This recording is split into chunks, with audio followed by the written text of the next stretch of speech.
forgetting. I'm absent-minded. But the homework solutions have the problems on them so that you can redo them if you want. I know that homework 4 solution, I forgot to put the questions on there, but these do have the problems and they have my handwork solutions. Today, what we're going to do is I want to go through the practice exams, and then if there's any specific homework you want to go over, we can go over it.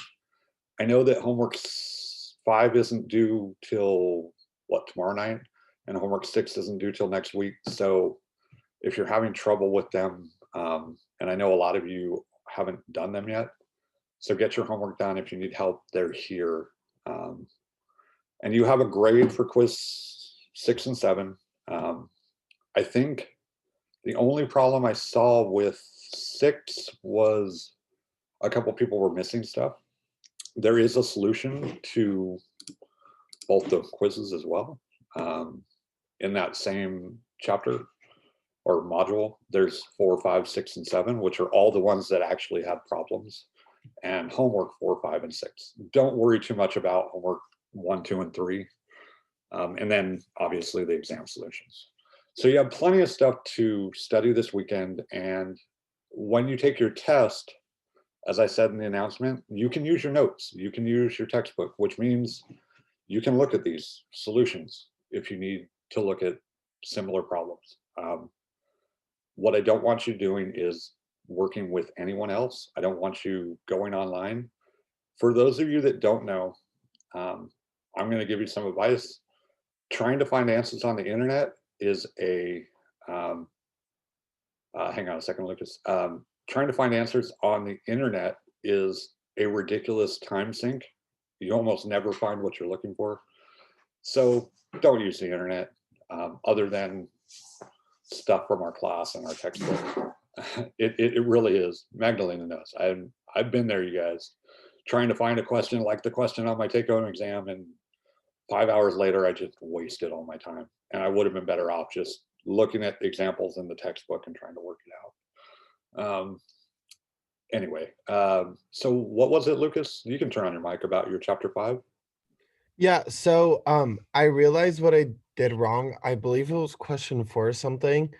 I kept putting 5.4, 5.4, 5.4, and Yeah. that was the answer because it's the number I use to get like part B. And then I clicked on solutions and it said the answer was like 5.5, but it wasn't because my calculator said 5.4. So here's the thing that I noticed in the other class. Yeah. This is, so the other class I co-teach had this problem for their quiz. Yeah. This stupid problem, Wiley Plus decided to use 9.81 meters per second squared for G.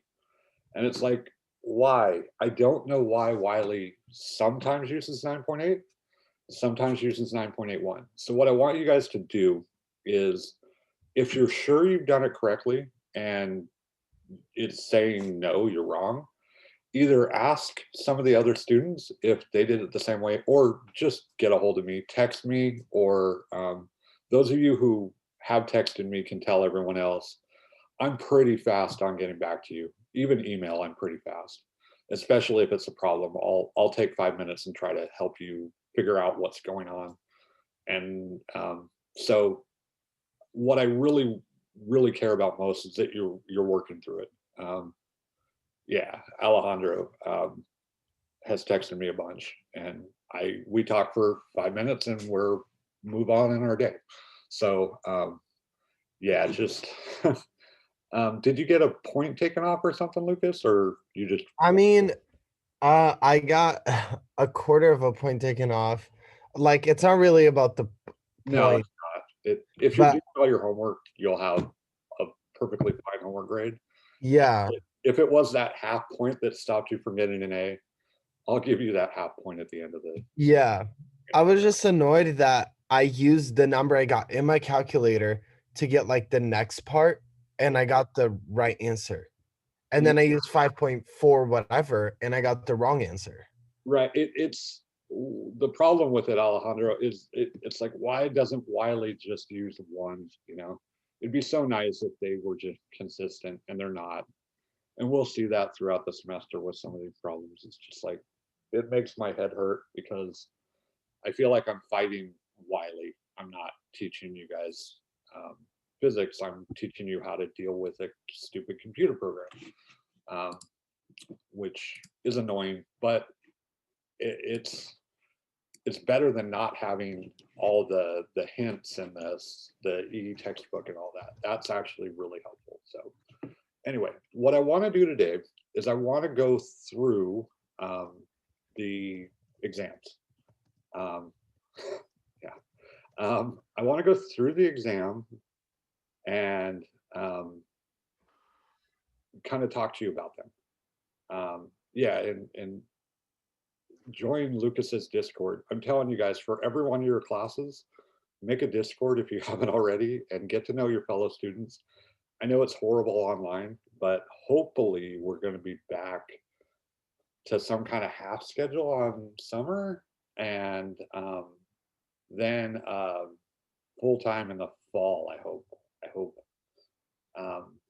So the more you guys talk about problems, the better off you are. So, but I have nothing to do with that Discord. I don't want anything to do with that Discord. I want that to be your guys's free space where I'm not popping in and bugging people. So just, be good. Don't do anything bad in there. Remember that everything you do, people can see. Yeah, I'll let you guys figure that out. Anyway, so when I go through these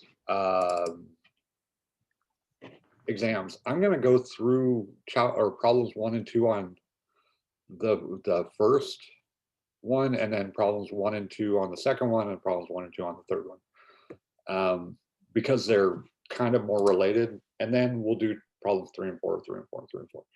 After I've done this, I'll open up the floor to any homework questions you want to talk about.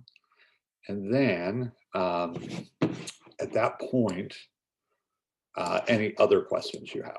So this is, and I'm going to try and put this somewhere where I can actually see it and use my PowerPoint,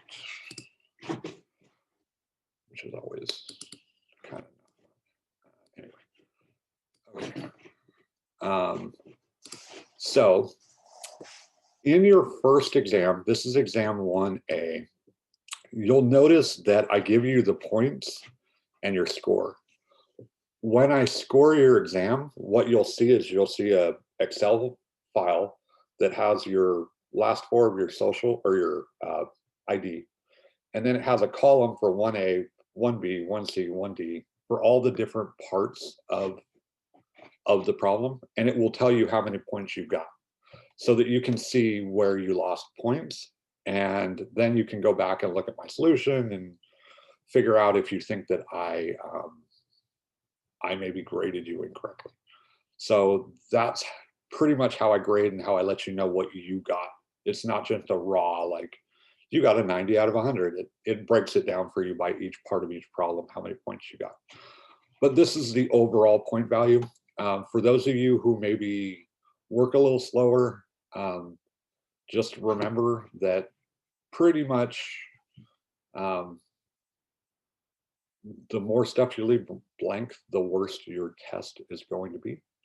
So I do give you a equation sheet, and it's not everything you need, but I usually go back through the test. So here's my process. I write the test.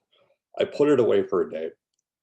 I sit down and I do it cold the next day and try to catch any mistakes I've made. Invariably 1 or 2 slip through. And then I generally will go through the equation sheet and write all the things I think you need to know or may want to know. So you can see here that it has Newton's laws, it has quadratic formula, it has a few of the simpler trig functions. It has, A dot B, A cross B, the equations for projectile motion and constant acceleration, force of friction, uniform circular motion. So I will generally give you that. You may need other stuff, but you have your textbook available to you. So they're there. You can keep those. Now, so I'm going to go through problems 1 and 2, and then I'm going to move to 1B and go through 1 and 2, and then I'm going to move to exam 1C. So this problem has a small mass connected at the top of a 33-meter high vertical pole by a stretchless, massless rope, and it's swinging around in uniform circular motion, horizontal, with a radius of 0.2 and an unknown acceleration. The mass has no initial vertical velocity, and it begins to fall as free fall. The acceleration is 9.81. Okay, so someone, Lucas, I think, asked about this. You'll notice every single one of these problems starts with give 5 relevant concepts or equations. What I'm trying to get you to do is, if you don't know how to solve this problem, I want you to think about the type of problem it is and what equations or concepts we need to know. This is a free fall problem. It's also a uniform circular motion problem. So you could write down the free fall equations. You could write down the uniform circular motion equations, these ones or these. There are a few other things you could write down, like, oh, well, at the top of the motion, or, V initial is rest, so that means it has initial velocity of 0. I'm not going to actually nitpick and say, oh, you only put 4, and so I'm taking a point off. If you have 3 to 4 good ones, that's fine. But here's the idea. The idea is that you have no idea how to solve the problem. How do you start? Well, you start by identifying the type of problem it is and giving some concepts. I'm going to skip over these. You can see them in the solution. I do want to talk about the problem itself, though. This problem is kind of fun, and it's kind of cool, because you know how in projectile motion, we have X motion and Y motion, and we basically link those equations through time. This is the same idea. You have something swinging around and falling, and those motions are completely independent. So listing all the variables, we've done that before. Here, we said that it's got, this is a little weird, but V radial, and then we have Y initial, Y final, V initial, V final, A and T. And because this is the free fall part, the Y, if you will, this is the circular part. And so Y initial, we're told here that it's 33 meters high, and that's all we're told. And then we're given the radius. So if this is 33 and this is 0 when it hits the ground, V initial was 0 because it started at rest in the Y direction. V final, we don't know. We know this is minus G, and T we don't know.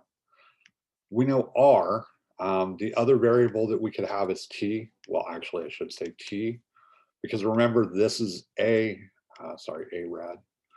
A is equal to B, where this is tangential, I should really call this, not radial, but whatever. And T is equal to 2 pi R over B.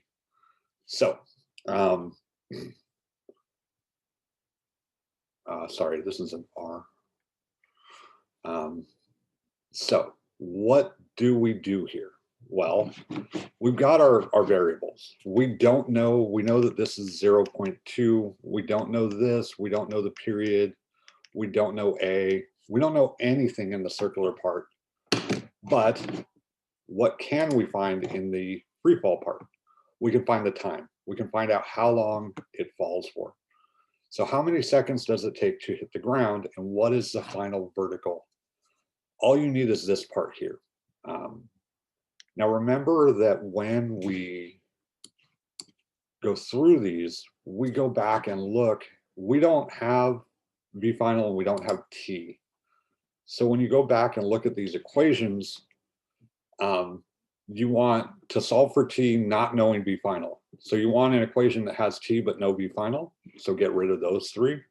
And you have this, which is helpful because Y final minus Y initial is equal to V initial T minus GT squared over 2.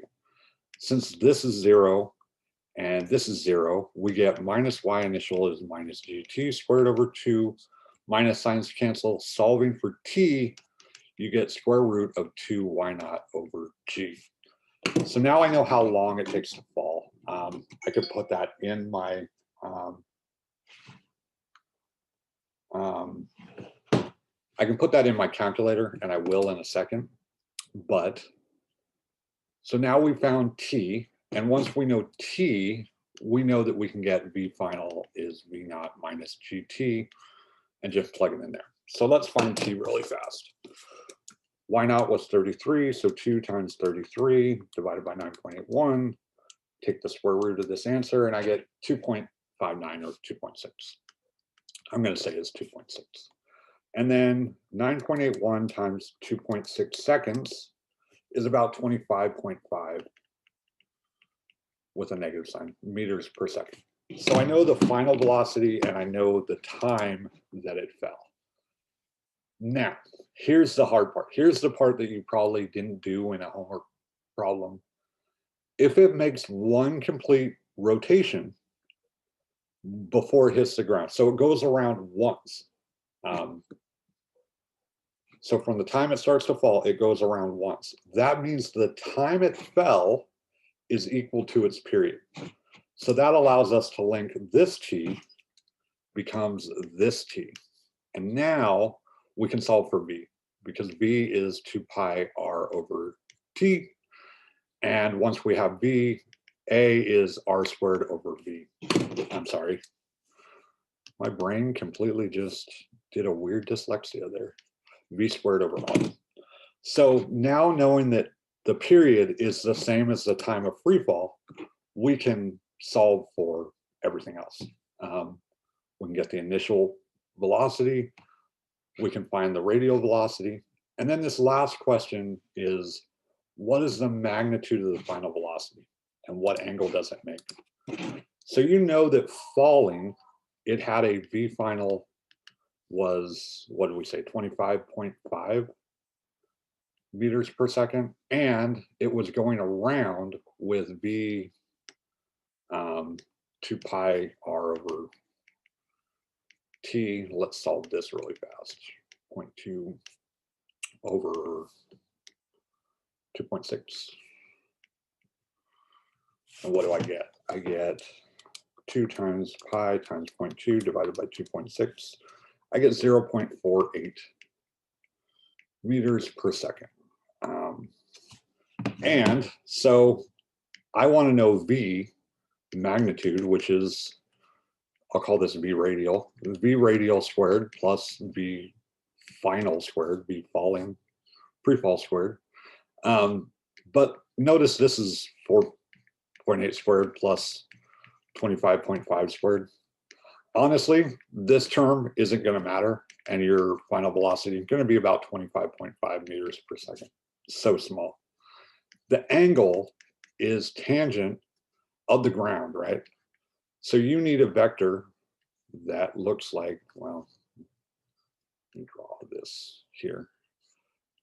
So it's got V radial and V fall, and we want to know this angle. So this angle is going to be V fall over VR, which is equal to tangent of 25.5 over 0.048, and arctan, sorry. And that's going to be like 89 point something.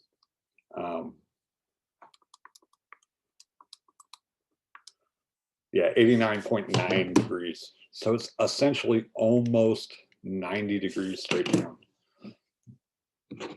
after it's fallen. So that's kind of cool, I hope. I hope that problem is interesting to you guys. The key point here is that this is just like projectile motion or constant acceleration, where we're linking two different motions or motion in two different directions through time. So hopefully that's a good thing. Does anyone have any questions on that particular problem? As you can see, the point values usually go 5 points for the concepts. If it's something simple that you don't really have to calculate, I usually have 5 points there. If you were missing a couple variables, you would lose a couple points. Here, I want you to calculate how long and what is the final velocity. So each of those is worth 5. If you write the equation, the correct equation, that's like 2. You put the right variables in it, that's like another 2. You get the right answer, that's like 1. So if you wrote nothing, you'll get 0. If you have the right equations, but your variables were messed up, one really important thing I should say, if you make a mistake early on, because I realize that these are all dependent on each other. So let's say you made a mistake and wrote V initial was 2, but then you solved the rest of it as if V initial was 2, and you did it all correctly. You're not going to lose points other than here where you initially listed it. I'm going to look and go, oh, they thought V initial was 2 and they made that running mistake through there. It's fine. So just so you know, you're not going to lose points all the way through. You might occasionally like kind of lose double points for messing something up, because sometimes it is kind of important enough that you should have known that you had messed it up. I'll answer your question in a second, Sammy and Hajar. What was I just going to say? And I just totally lost my train of thought. Okay, well, never mind. Yeah, so VRAD isn't the time it takes, it's the uniform circular motion velocity that's constant. It's the velocity that this thing's rotating at around the pole. Hajar, yeah, the negative values, you're right. V final should be negative and the angle should be negative. I just here took it as a magnitude, basically. I should have put a negative sign in here, which would have given me a negative sign, but it's okay. Oh, the other thing that I wanted to say, I remembered now. So let's say you have no time left. You're trying to knock this out at 11:50 and you want to get it submitted and you've got to answer a couple questions. It's perfectly okay for you to write, so what is the radial acceleration? Let's say you don't know, but you know that A is equal to V squared over R. It's perfectly okay to say, if I found V in part B, I would use A is equal to V squared over R to get A. That's perfectly fine, and will get you most of the points, right? Because you knew the equation and you knew what to do. You just didn't know the right variable.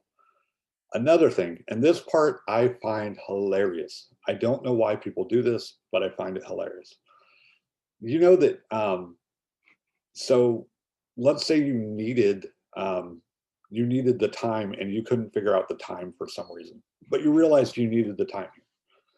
So you go, what you can do at that point, if you can't figure it out, is just give me a number for time. Tell me right on there. I couldn't find time in part C. I'm going to use T is equal to X amount of seconds from here on. It's perfectly okay for you to write that if you can't get something. So if you find yourself wasting time, it's perfectly fine to tell me from here on, I'm going to assume time is blah. Now here's the part that makes me laugh though. Knowing that, what number should you always choose? Should always choose 1. People will give me weird times. I'm going to assume time is 5 seconds. And I'm like, why did you make it hard on yourself? Make time 1. If you have to find a variable and you don't know how to do it, but you realize you need it for further parts of the question, it's perfectly okay to write me a note on your test and say, I couldn't find it, I'm going to use this value for the acceleration or this value for time. You'll lose a lot less points there than just not doing the question. So if you know how to do the question, you don't know that answer, do as much as you can and tell me what you're assuming the value is. And generally, I'll be okay with that, okay? As I said, the point here is that I want to see that you can handle each part of these problems. And basically what we're doing is we're taking apart the problem and we're doing it in steps. It's one problem that we're finding a whole bunch of information about. All right. Here, in the second problem, it's obvious projectile motion. So if you don't know which concepts to write,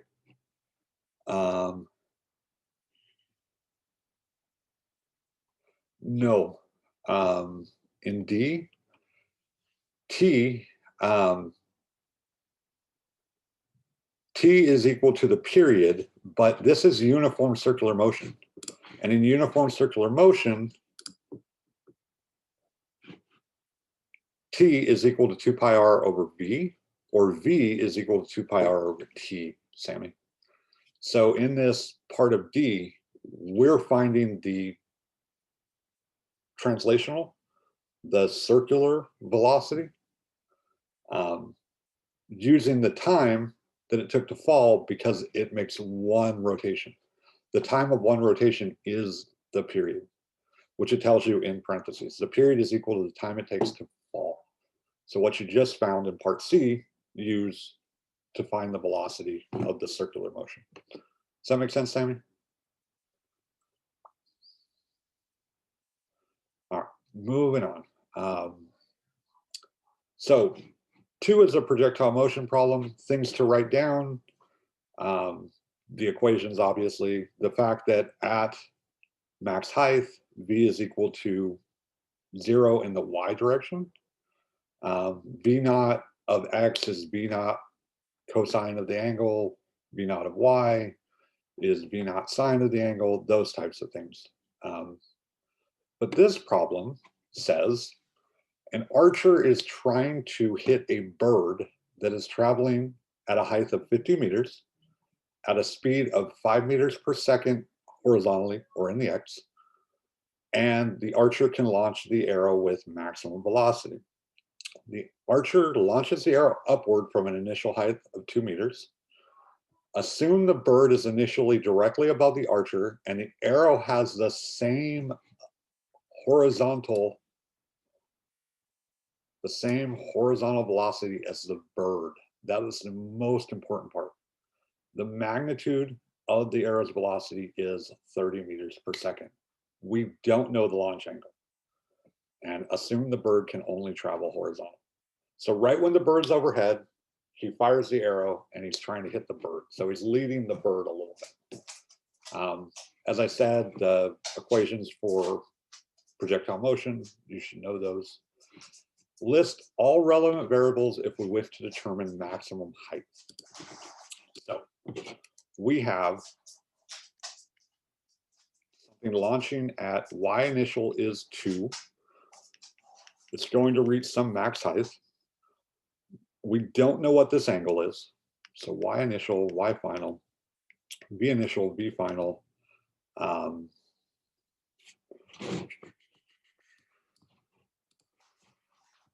A is still G, this is projectile motion, and we're only doing the Y at the moment. T is unknown, so this is H, but it's unknown. Y initial is 2.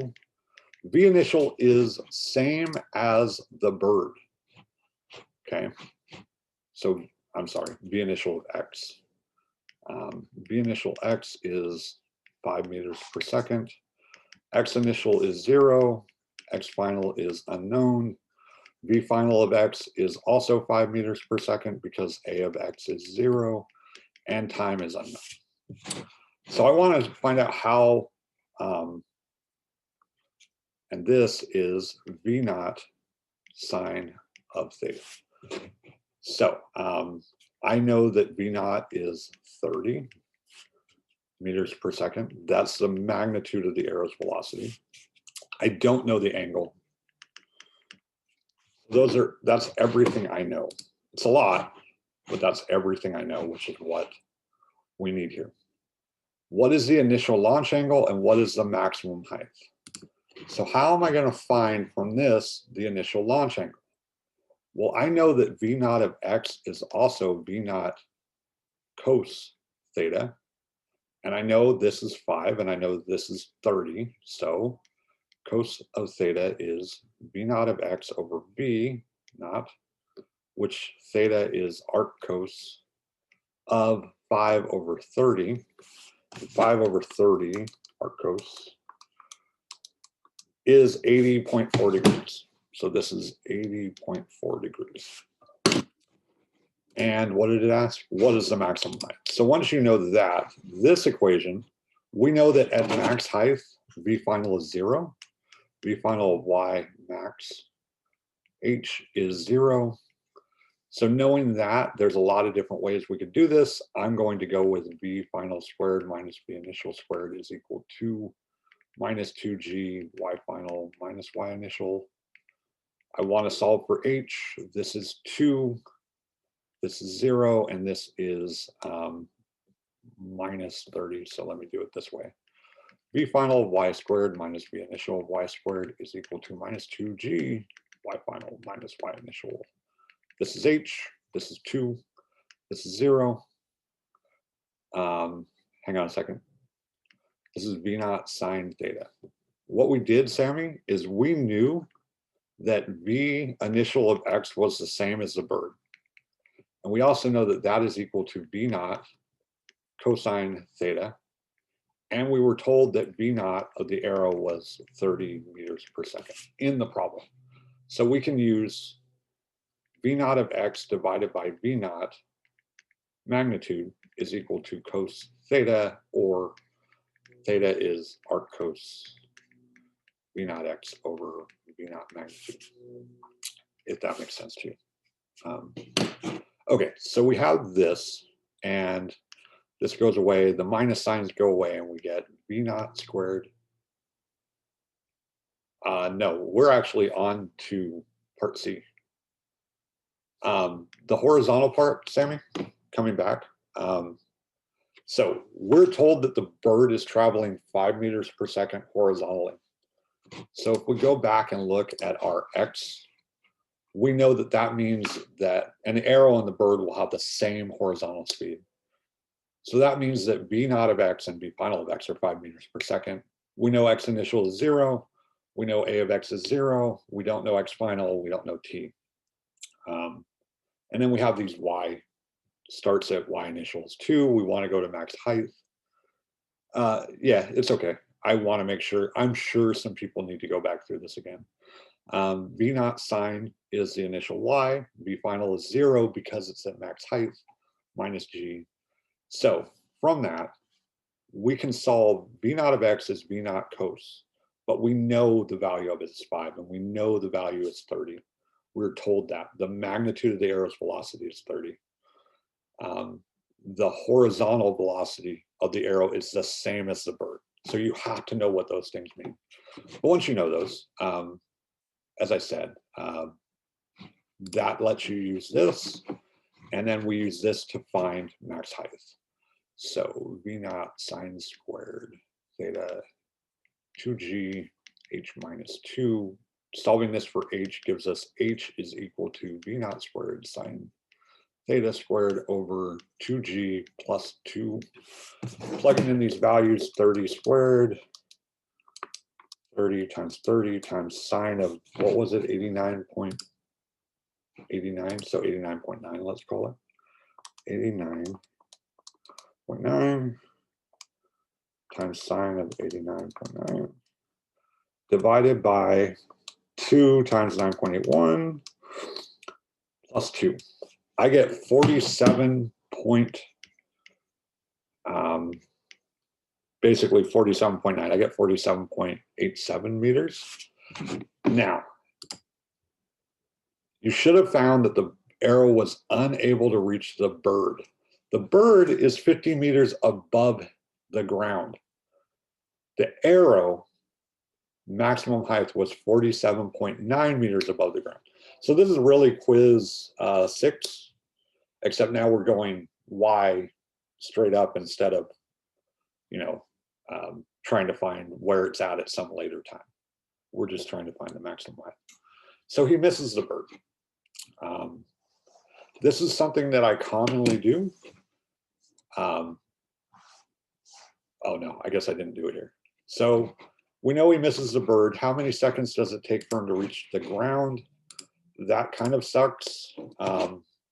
You could either find the time to maximum height from v final of y is v initial of y minus gt, since this is 0 at max height, so time to max height. V naught of y is v naught sine theta is equal to gt, so t max height divided by g.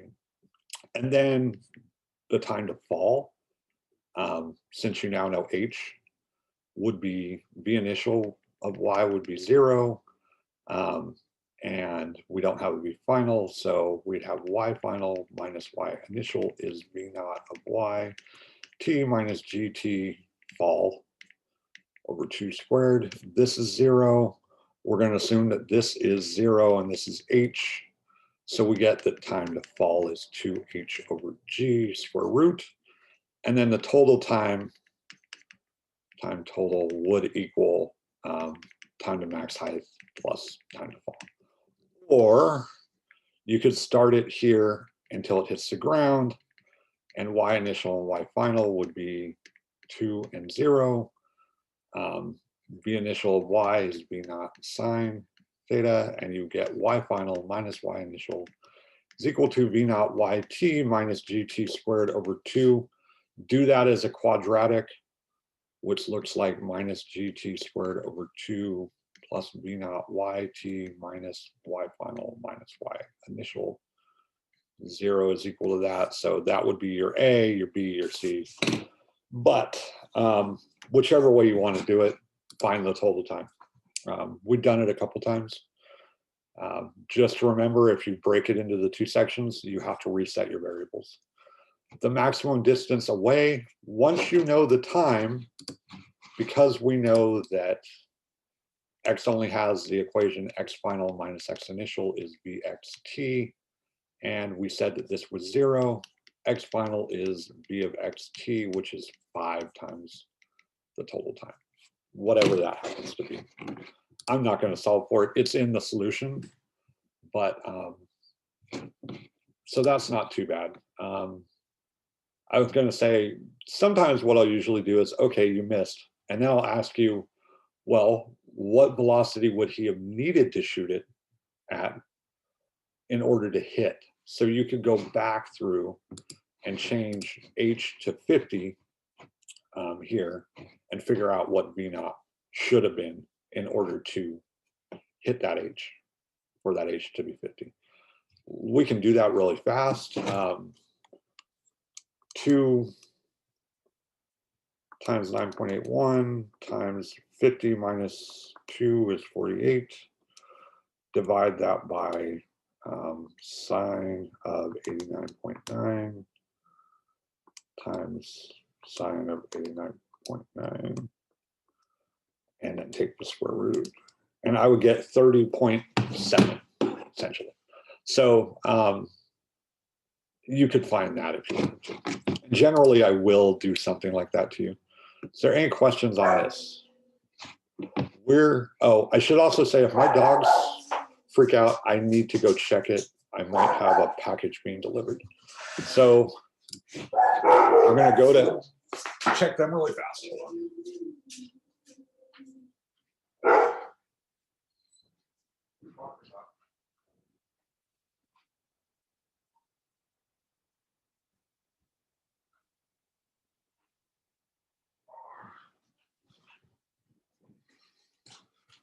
Sorry about that, everybody. Let's go back to here. Now my dog's nice. She's a brat, though. She doesn't like people. Well, she likes people. She just doesn't like people that she doesn't know. Oh, that wasn't what I wanted. Okay. So changing gears a little bit here. Exam 1B. So same thing, same deal, same equations basically. But here, I started this one off with a constant acceleration equation. The last one we started off with free fall, which is constant acceleration. And uniform circular motion. This one is just constant acceleration. So we have a car or vehicle. They are so annoying. Puff. I'm going to go put them away. Now they stop. So the car has a mass of 6,000 kilograms, and it's traveling at a velocity of 36 meters per second toward a cliff, and it decelerates with a constant 11 meters at 11 meters per second squared. So what do we know? Well, we know the mass is 6,000 kilograms. We know that A is something. We know that V initial is going to be 36. And A, deceleration is negative, constant negative acceleration 11. So a negative 11 meters per second squared. And we're going to assume it's going in some positive X direction. This is constant acceleration. We have those four equations that look like projectile motion, where instead of a minus G, we have A. And then list all your variables. We're in one dimension, X initial, X final, V initial, V final, A and T. What do we know? Well, we can assume X is initially 0, V initial is 36, A is negative 11. We don't know anything else. So when I ask you to list variables, if you don't know it, leave it blank or put a question mark. I don't care which. Why do we do that? Because then we can look at what equation we need or can use. It gives us a nice way to just look and go, okay, each of the equations is missing something. So you know what equation to use by what you're missing. What is the force acting on the vehicle due to this acceleration? How many seconds does it take for the vehicle to stop? Okay, so what is the force? That's a softball question. The force is MA. So the force acting on this is 6,000 times negative 11. I don't know what that is. 6,600. Oh, my brain is definitely not working. Negative 66,000 newtons. How much time does it take to stop? I don't know X final, V final, but I need T. If I look back at those equations, it has to have T in it, so it's not going to be that one. I don't know V final. Well, I do know V final, actually. I know that V final is now going to be 0 because it comes to rest. So now I can use V final is V initial plus AT. Solve this for T with this being 0. That's V initial is minus AT, or T is V initial over minus A, which is 36 minus a minus 11, or 36 divided by 11, 3.27 seconds. So I know those two. This question isn't hard and it's not meant to be. If the cliff was initially 57 meters away, would the vehicle be able to stop? So justify your answer. So what I'm saying is, you know the force, you know the time. Now I want to know X final, since you have the time. And remember that the acceleration isn't 0. So X final minus X initial is V initial T minus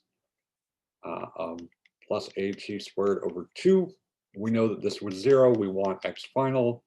This was 30. We had the time was 3.2 seconds. we know that this is negative 11 divided by 2, 3.227 squared. I'm sorry, my writing's horrible. So 30 times 3.27 minus 11 times 0.5 times 3.27 times 3.2. That's 39.3 meters. Unless I got the time wrong. Yeah. Why? Oh, because I'm really dumb. This was 36. Not catching my errors.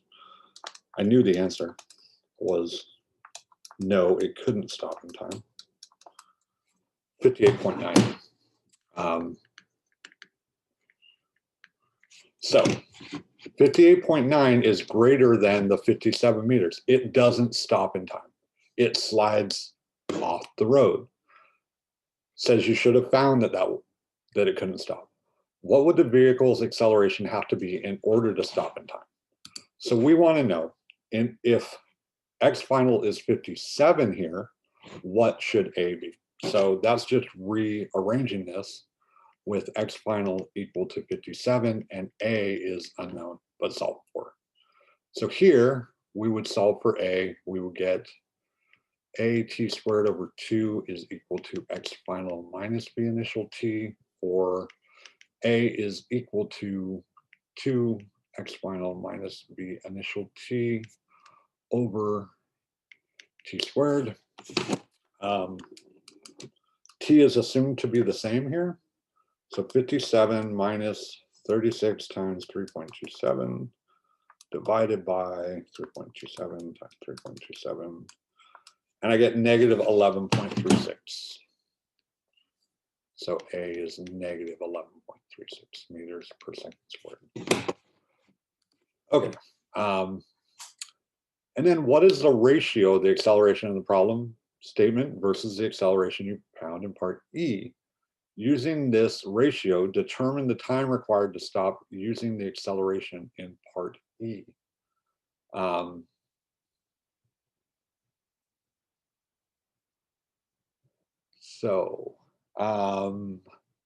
I guess I didn't expect you to use the same time.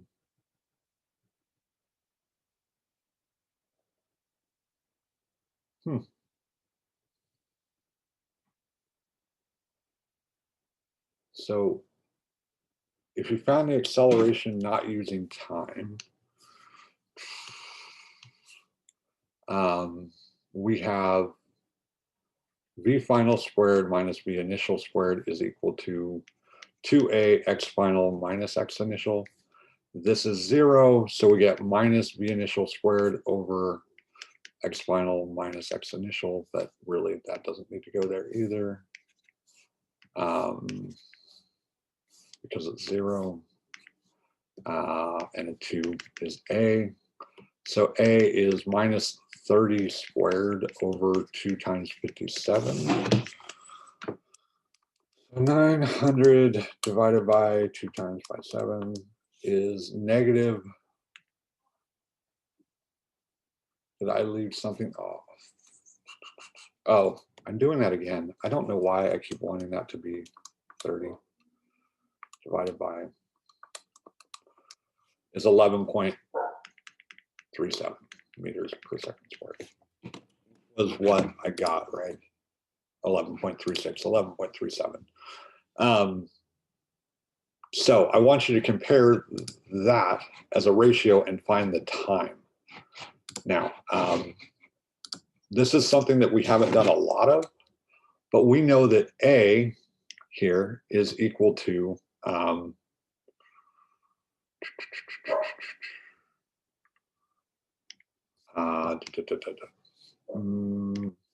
so A is equal to V final squared minus V initial squared divided by 2x final, and V final squared minus V initial squared, 2x final. So this is A For the original problem, this is A for part D or whatever. If we divide these two, then you will get 1, right? They're exactly. What am I missing there? Hang on. Oh, because I'm dumb. Sorry. I got completely sidetracked just now, you guys. Forgot what I was doing. I need A as a function of time. We have V final is equal to V initial minus or plus AT. Solve this for A. So A is V final minus V initial over T. And this was A of the original problem divided by A of part D, let's say. V final minus V initial, so original over T of part D. They flip, these go away, and you get A initial over AD is equal to time over time initial. Or was that part E? Part F. The time that we want to find in part F. So let me call that. So you could use this to find time in part F is A initial over A part F times T initial, which this was 11 over 11 point, what was it, 237? 37 times 3.27. So the time would actually be different. 11 divided by 11.327 times 3.27 is about 3.18 seconds. That don't get too bogged down in. I probably won't do something like that, or I'll explain it better. But just check this out. Basically what I'm saying here is in part E, you could find the acceleration in order to stop in time. But really what I was vague on here was if you assume that the time is the same for both of them, that's not what I want. I want you to assume the distance, but you don't know the time.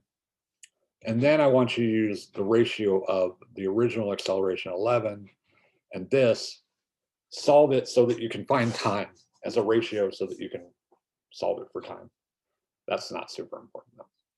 All right, this is, however, a much more important question.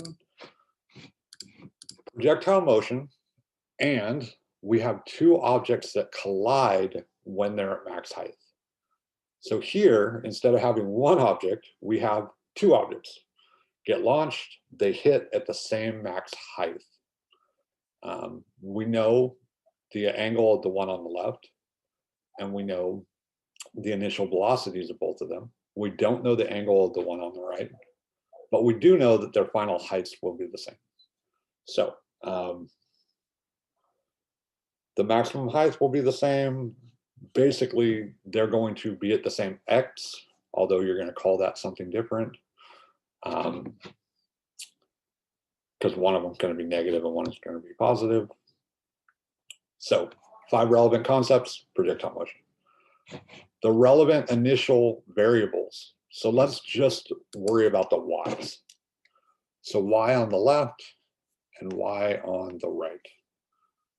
Y initial, y final, v initial y, v final y, a y, t. Y initial, y final, v initial y, v final y, a y, t. So when they get to max height, these will be the same. Let's call this t left and t right, but they'll just be t. This will be negative g and negative g. I'm going to assume that this one's at 0. It has an initial v naught cos angle 1, which here was 40 and 25. Sorry, not cos, sine. It's the y direction. 40 sine of 25. This will be 0 at max height. at max. At maximum height, this will be 30 sine angle 2, but I don't know angle 2. And this will be 0. And here's where the issue is. So this will be h, and this will be h. What am I going to call this y? Well, to be honest with you, it really doesn't matter. I can call this one 0 as well. I can basically have, well, it is 0. I'm sorry. I was thinking of x. It's totally true that that one's 0. So those are my relevant. I could do the x's. I'm not going to because we won't need it. What is the initial angle we should launch projectile 2 at? Since y naught, y final, v final, and time will be the same, find an equation and then set them equal to each other and get that. So what I'm saying here is if y initial and y final and v initial and v final, nope, and v final and t are all the same,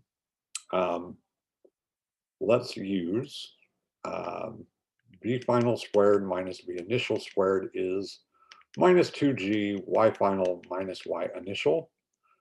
Let's solve this first at max height. This will be h.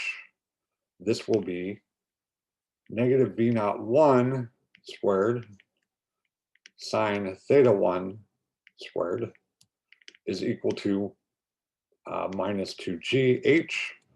But this same equation applies to the other one as well. So this is also equal to negative v naught 2 squared sine squared theta 2.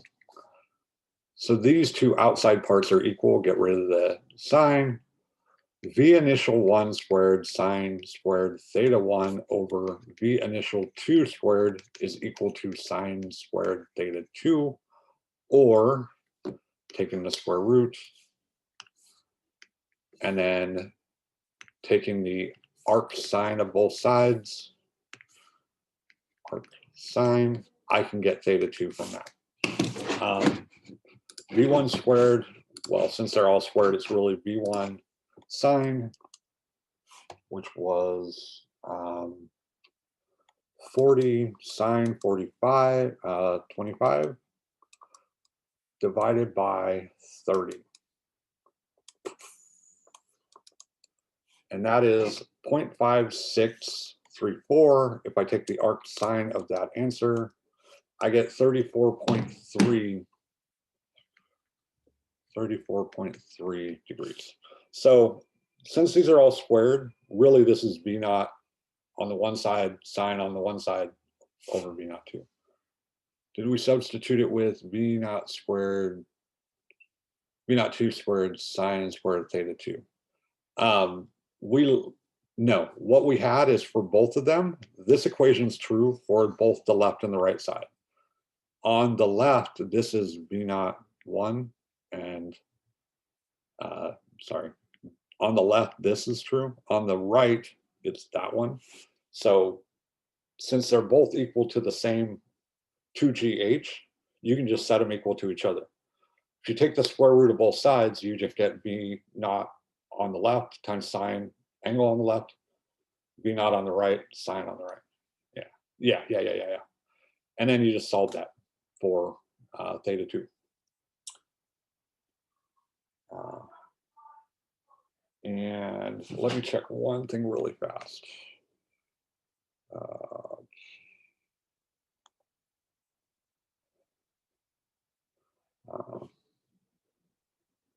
No,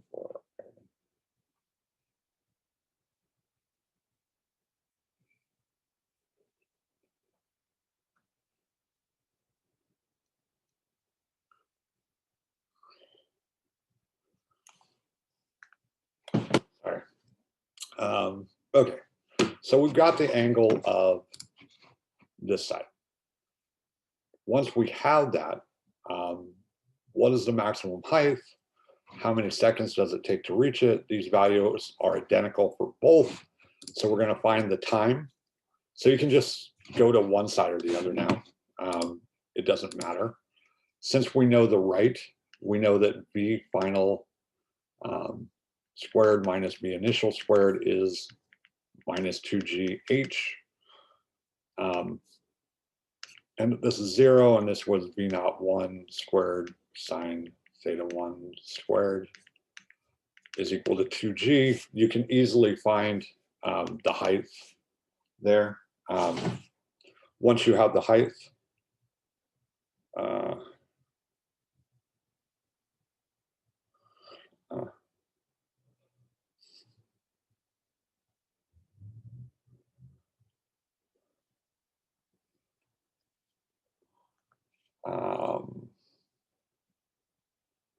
oh no,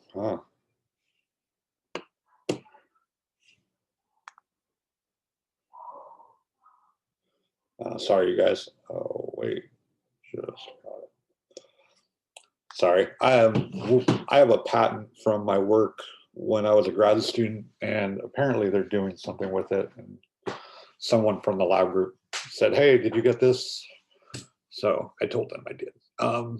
Okay, so we can find h. You could actually use either side to find h, since they're the same. Once you know h, you can also find the time from v final v naught minus gt, where this is 0. So v naught 1 sine theta 1 is equal to gt, and you can get the time up to max height. Either side, they're identical. What is the total distance between the point at which the projectile was launched? That's a little bit harder. So you know the time. And once you know the time for either side, you know that x final minus x initial is v naught of x of t. This would be 0 for, say, the left. And that would be v naught 1 cos theta 1 times t. For the right, however, what are we going to do? Well, I want, this is x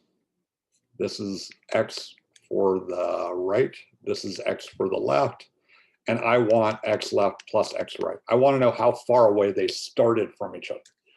So for x to the left, we have v1 sine theta 1 times t. Same t that we found to get to max height. On the right, what are you going to call this? So I'm just going to call this 0, and I'm going to actually take x to be positive that way. Why am I doing that? Because this is identical to if v2 were flipped around, v2 initial. So x to the right is v naught 2 sine theta 2 times t. And those two values will give me the original starting point between the two. You could probably do something crazy to figure out by calling this x final, and this is, x final, and this is x initial, and solving for x initial. I wouldn't do it. I would just keep it simple. Find how far it went when it, in the x direction, when it got up to max height, and add the two together. Okay, so that was this part. You will need the time, which you have, and that's all good. I know that one's a little weird, but it's actually, I think, easier than doing some of the, it's actually less mathematically complex than doing some of the projectile motion stuff. So let's go look at these last two from C.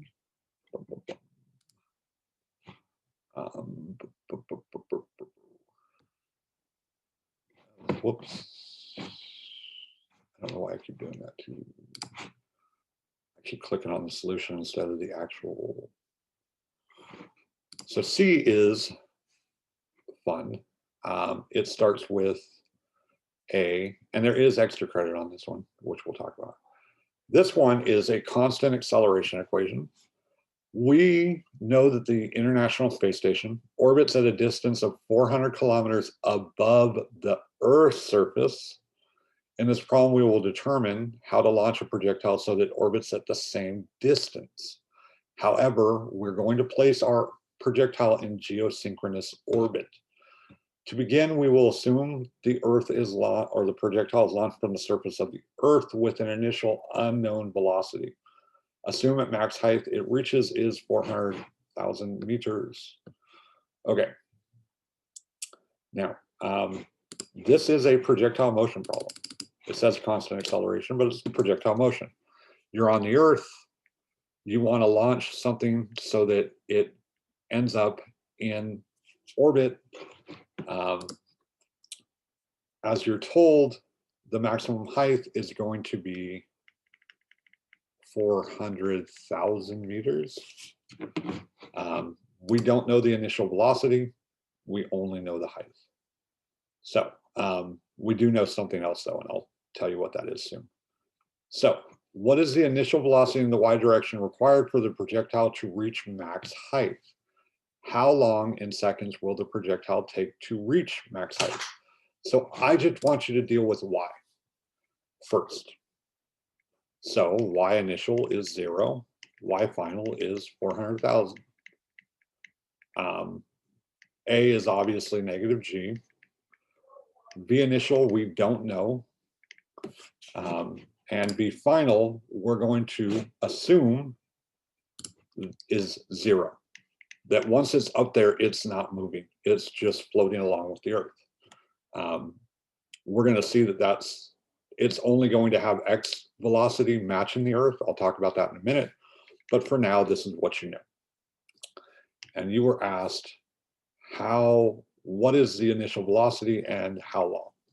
So this is really one-dimensional motion. Since V final is 0, we can use V final is equal to V initial minus GT, and Y final minus Y initial is V naught T minus GT squared over 2. No, I don't want to use that one, actually, because that one's not going to help me. V final squared minus V initial squared is equal to minus 2G Y final minus Y initial. And that this is 0, so I get that V naught is square root of 2G Y final, which is square root 2 times 9.81 times 400,000, which is 2801 meters per second. That's how fast it has to initially be launched at. The time then, if this is 0, V naught is equal to GT and T is equal to V naught over G, which is 2801 divided by 9.81 is about 285.6 seconds, 285.6 seconds. So just over, what is that? Let's divide that by 16. 285 divided by 16. About 5 minutes, just under 5 minutes for it to reach maximum height with that initial velocity. Okay, geosynchronous orbit. Now, in geosynchronous orbit, what that means is if you were standing on the Earth and an object was in geosynchronous orbit above you, since the Earth rotates you, you have some radial velocity. Well, really some tangential velocity, but the Earth is going around in a circle. The satellite also would have some other tangential velocity. The tangential velocity is 2 pi r over the period. Now, what is the period for the rotation of the Earth? 24 hours is 86,400 seconds. That would also be the period of the satellite above you. But R for you, R of the Earth is 6,381,000 meters. And R the satellite is going to be 6,381,000 meters plus the 400,000 meters that it went up. So the period of the Earth is 24 hours or 86,400 seconds at a radius of 6.371. Radius of the Earth is an average. It's around that. What tangential speed should it have? What is it for the same period? So what I'm asking here is I want V for these two different R's. Just put in R is 6,300, I guess I wrote 71 on the problem. That is the given radius of the Earth if you look it up on the internet or in the back of your book. The radius of the Earth has an average value of 6.38 or 6,381 kilometers, or 3,000 or 6,371 kilometers, depending on where you look. It's a given. It was given in the problem. So plugging that in, that radius and that period would tell you how fast you would travel around in a circle. I'll do it for the Earth one. I'm not going to do it for both of them. 6,371 divided by 8,6,400. So right now, you are traveling at 463 meters per second relative to a point at rest at the center of the Earth. If you were at rest, completely at rest at the center of the Earth, and you saw me, I would look like I'm doing 463 meters per second as I go around because of the Earth's rotation. The satellite, however, has to go faster. Why? Because the further out you get, the further or the larger your circumference gets, right? So you have to travel a further distance in the same amount of time to stay exactly in phase, right? This is maybe 1 meter, this would be 100 meters. So the further out you go, the faster you have to travel. So for the satellite, it would have to be doing 2 times pi times 6,771,000 divided by 8,6,400. It would be doing 492. So I'm going to use that. 492 meters per second is how fast, relative to the center of the Earth, tangentially the satellite is traveling. Now, the difference between the velocities you found in part D is the initial velocity in the x direction. So what I'm saying is, in order to put it in geostationary orbit, right, when you launch it, it has to be given some additional velocity, because this was, what was this?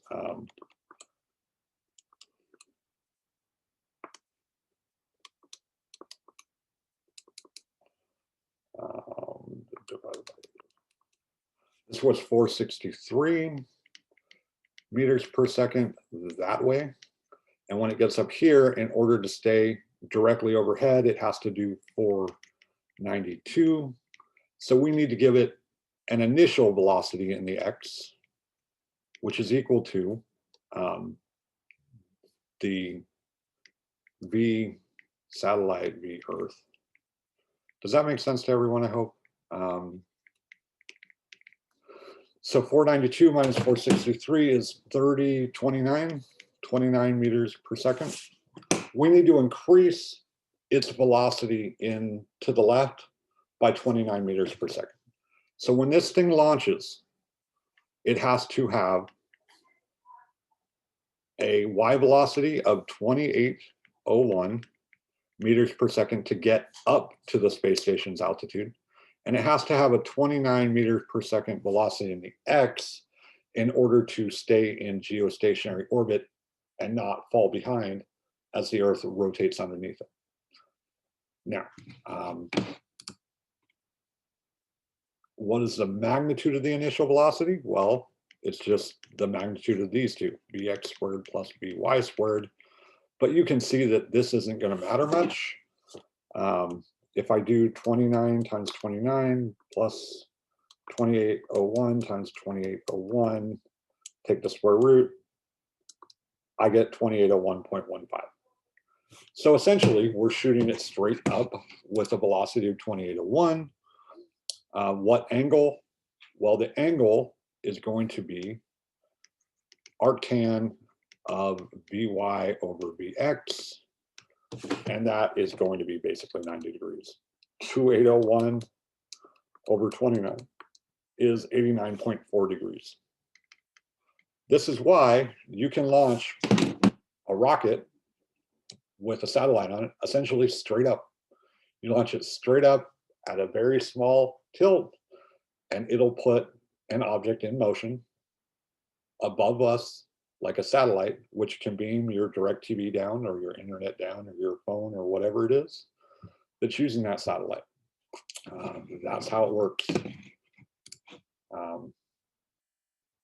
Actual rockets during liftoff, the net acceleration is about 3 Gs.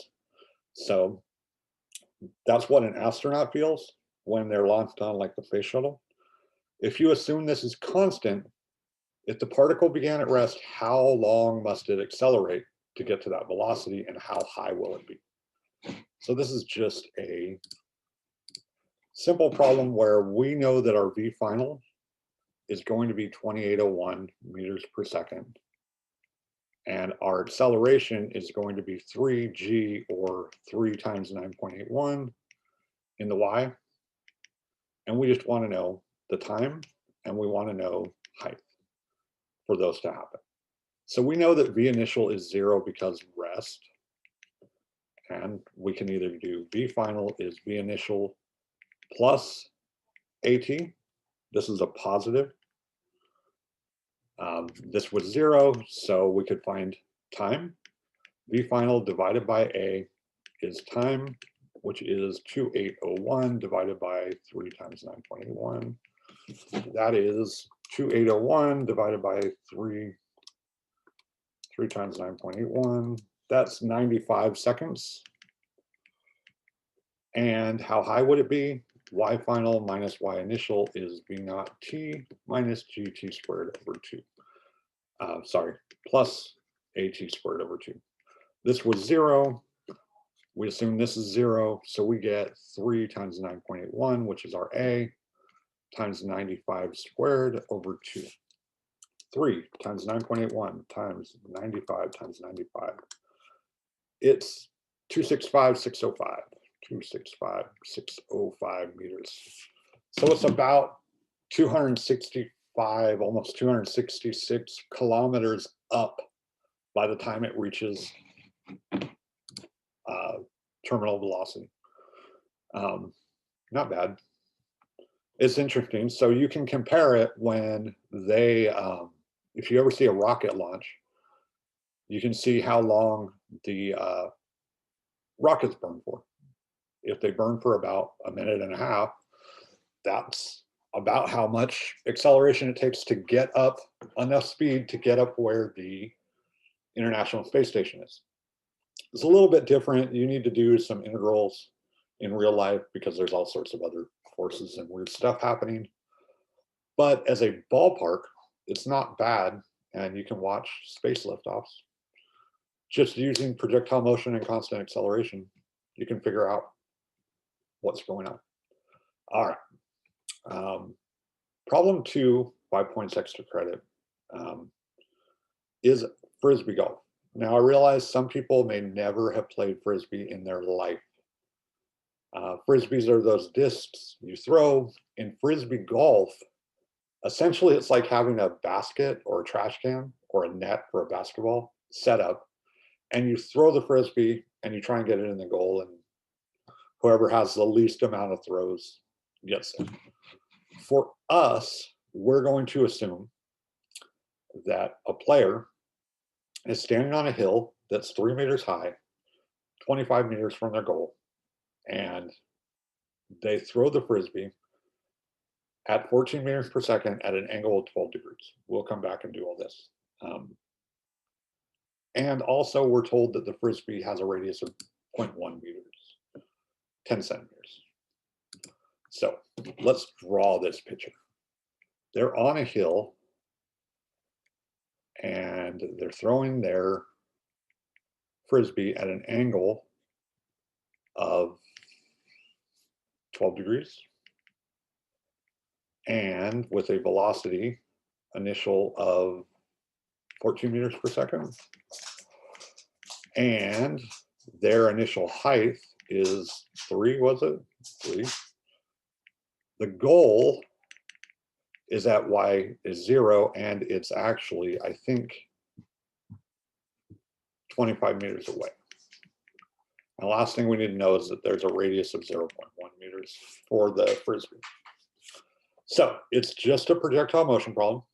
He's going to throw it and try to get it in the goal. So these would be projectile motion equations and uniform circular motion.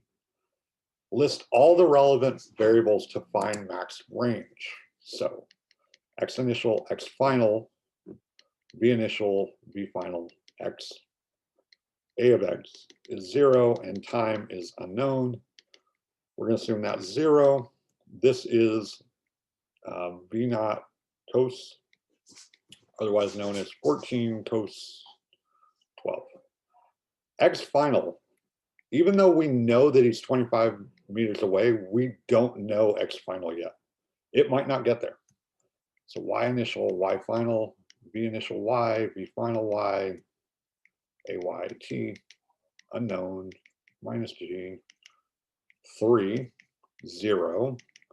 V initial is V naught sine, unknown. Okay, so those are the variables to find max range. At max range, Y final will be 0.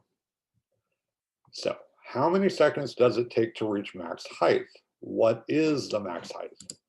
So this you've done so many times that you know that Y initial is 3, Y final is H, V initial of Y is V naught sine, V final of Y at max height is 0, A is minus G in the Y direction, T is unknown. You can find that from V final squared minus V initial squared is minus 2G Y final minus Y initial H. This is not 0, it's 3. This is 0. So we get H is equal to V naught squared over 2G plus 3. I'm not going to put the numbers in. Oh, actually, I should say this. H is V naught sine theta squared over 2G plus 3. I guess I will, actually. V naught was 14 meters per second. So 14 times sine of 12 times 14 times sine of 12 divided by 2 times 9.81 plus 3. The maximum height it reaches is 3.43 meters, or all of 40 centimeters above where he threw it from. So it just lifts about 40 centimeters and drops. That seems realistic.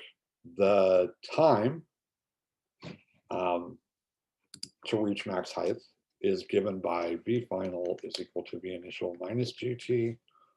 Since this is 0, T is V naught over G, which is V naught sine theta over G, which is 14 sine 12,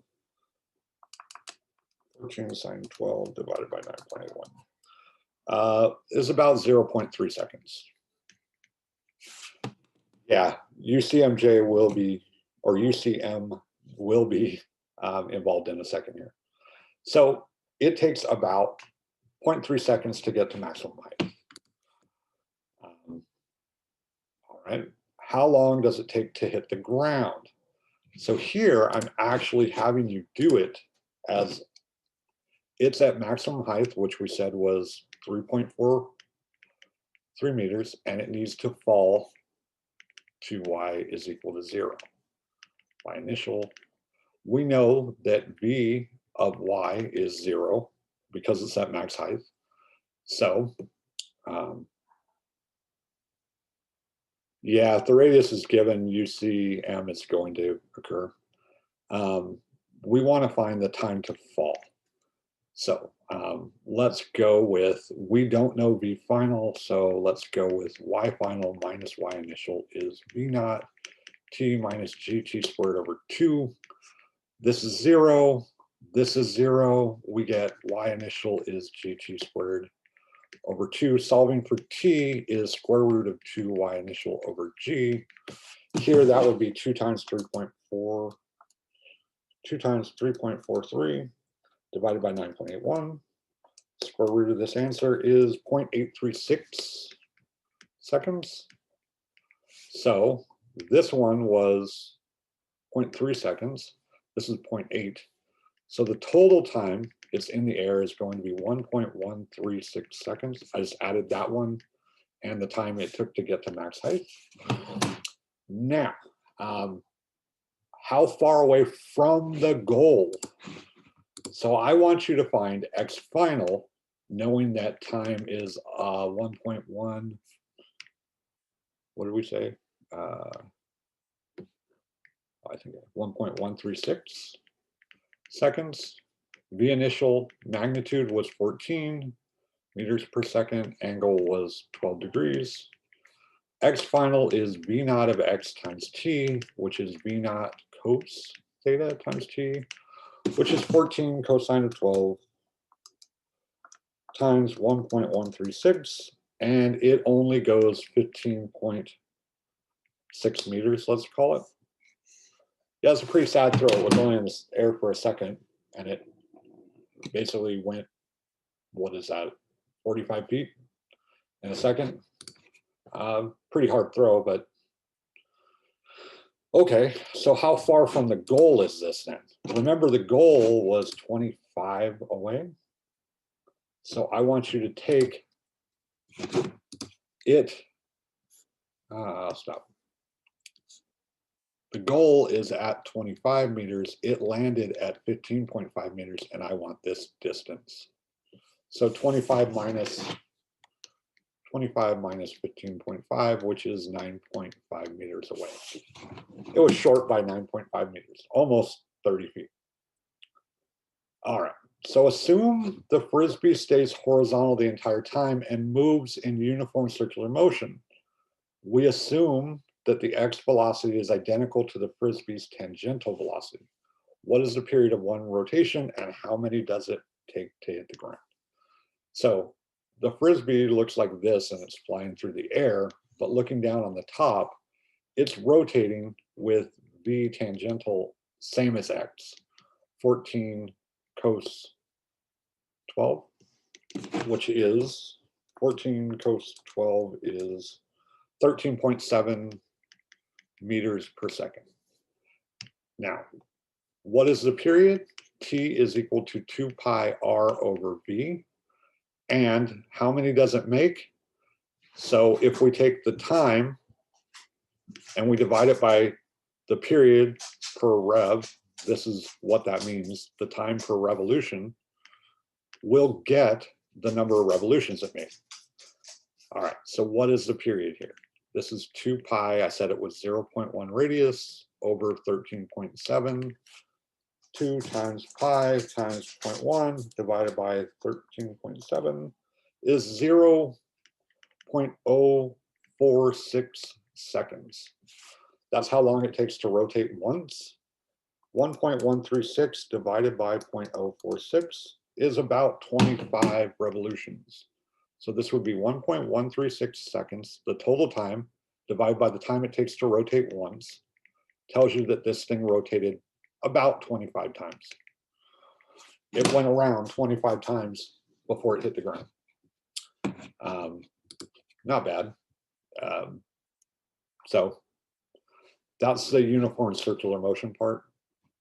The extra credit here, what you would have to do, and you can look at the solution for it, you would have to solve for the acceleration that would be required. It would be less than g. You would have to solve for the acceleration in order for it to make it all the way there, and then figure out how much lift you would need in order to counteract gravity. So you could find the lift, and it turns out that it's about half of gravity.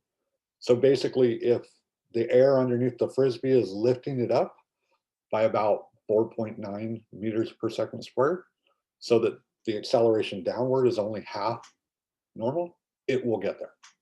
Something like that. All right. So let's get to the fun, hard stuff, which is the Newton's equations, chapters 5 and 6, and an Atwood machine.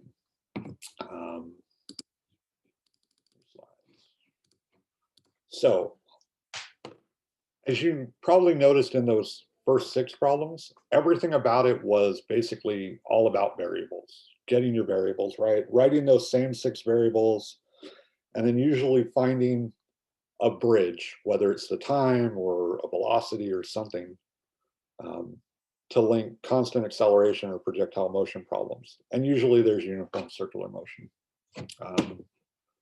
These other 2 problems are all the Newton's equations, where every time we're going to write a free body diagram, and then we're going to write the equations, and then we're going to solve them. 5 relevant things here would be free body diagrams. You can write FBD, F or MA equals sum of the forces, constant acceleration, constant velocity equals 0 acceleration, just like we did on quiz 7. Some of that type stuff is what I would want here. Since there's no real equations for this, because we write our own, it's really MA is the sum of the forces. But you can write things like normal force, friction force is mu n, weight is mg, tensions are third law pair, things like that. Whatever you need to start thinking about how to do this right. In this problem, an Atwood machine is 2 masses connected by a rope over a frictionless mass lift pole. We assume that this isn't there. Basically, it just connects the 2 so that if one goes up or one goes down, one goes up, or vice versa. So in this problem, I'm showing you to take y up and y down. Thinking about this problem, if mass B is 20 kilograms and mass A is 5, and you start it from rest, it's going to fall. B is going to fall and A is going to rise. But let's draw a free body diagram for A and B. For A, remember normal force, weight, tensions, weird forces. There's no friction in this problem. Does it have a normal force? No, it's not on a surface. Does it have a weight? Yes. That weight is mass AG. Does it have a tension? Yeah, we'll just call it tension. I'll call it tension 1. And then you need to write the acceleration vector. Well, we know it's going to head up. B, on the other hand, is going to have a weight, mbg, a tension, T1, and an acceleration down. So the acceleration of A and the acceleration of B. Now we know, well, before I say anything more, a couple of you on your quiz didn't have that A direction. I will count it off on the exam if you don't tell me which way you're calling positive A. Because the point of writing that is so that we can go right to Newton's equations. And we need to know which way we're calling positive A to write Newton's equations. Part C, write Newton's equations. There is no X for either one of these, so I'm just going to write A is equal to. Since I drew that upward, that means T1 is positive and MAG is negative. MBA, since I drew it down as positive, that means MBG is positive and T1 is negative. So that's all you have to write here, is these 2 equations correctly. What is the acceleration is equal, meaning the acceleration of A is equal to the acceleration of B. And I really should have put A and B here for you. How do you know? We did this on quiz 7. They are motion or frictionless, massless, stretchless strings. They're a third law pair. What is the net acceleration of each mass of the system? So now I want you to solve. So I have MAA is equal to T1 minus MAG, MBA is equal to MBG minus T1. You can do one of 2 things. You can either solve this for T1 and substitute it, or you can just add both sides. I'm just going to add both sides. I get MA plus MB, both times A. T1 minus T1, these cancel. So I get MBG minus MAG. Had I substituted, so T1 at the bottom would equal MBG minus MBA. Plugging that in here, I would get MBG minus MBA. That would move over. I would get MBG minus MAG, and I would get MAA plus MBA.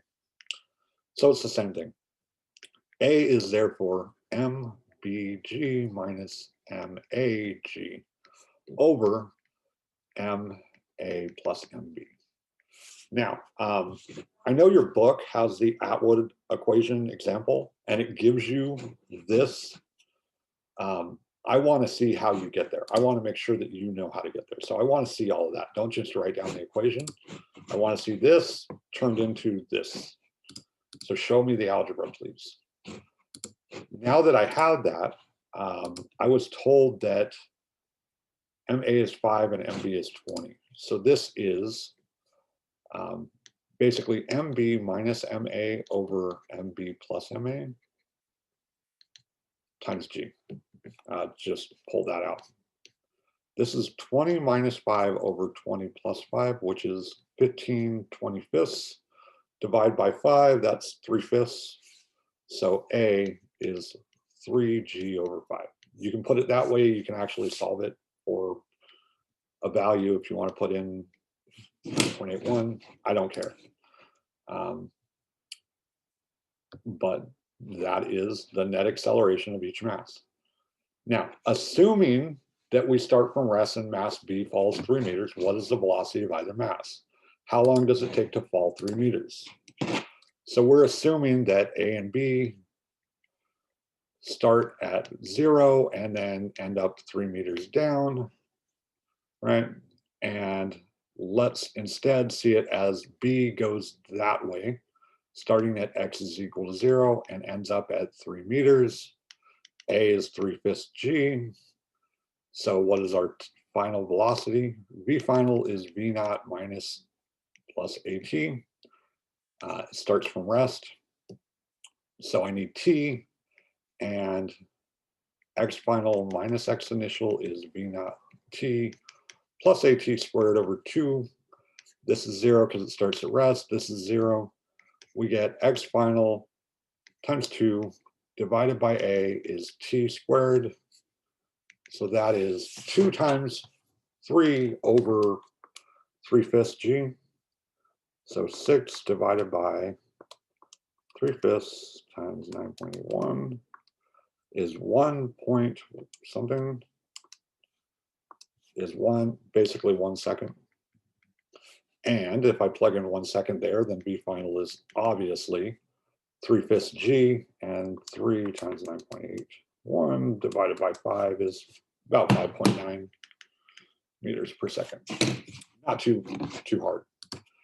Here, however, G does get a little harder. G is assume that once it's fallen 3 meters, we suddenly add mass C to the other side. What's going to happen? When we add mass C, what is the new acceleration? How long in seconds does the system take before the velocity is momentarily 0? Well, here's the thing. You might look at this and think, oh my God, I got to redo this whole problem. No, you just have to change MA to MA plus MC. So when we do that, we found that A was equal to MB minus MA plus MC over MB plus MA plus MC times G. MC is 30. So this is now 5 and 30 and 20. So what do we get? We get negative 15 over 20 plus 5 plus 30 over 55 times G. 15 divided by 55. 15 divided by 55 times 9.81 is negative 2.67 meters per second squared. What does the negative mean? The negative means it's going the opposite way. Now B is rising and A and C are falling. We have a V initial that was, this gets a little tricky because you now have A up, but the V initial was 5.9 down. And what I want to know is What is the new acceleration? Well, we found that was minus 2.67 meters per second squared. How long in seconds does it take? So I want the time to come back to rest. So V final is equal to V initial plus AT.